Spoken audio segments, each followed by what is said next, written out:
Today's March the 9th, 2026, and I just got back from a couple of days of driving. I will put up a video tomorrow with the places and locations I have been.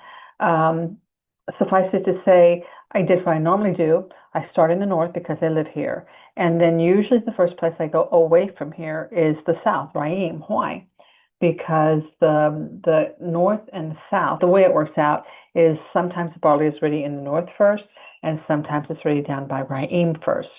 And so for me, it's just logical, start where you live and then jump down to Raim and evaluate that.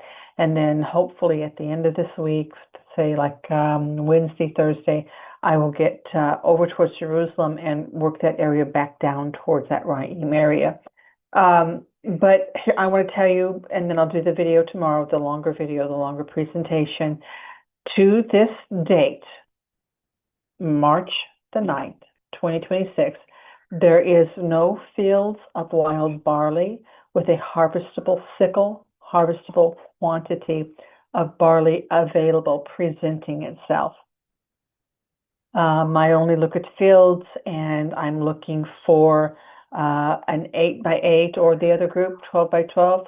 I didn't see either of those. There was nothing out there that I could find I could put the sickle to and get a Vive barley. And I don't believe the other group, the Omer only group, demonstrated any ripe areas of 12x12 in a field.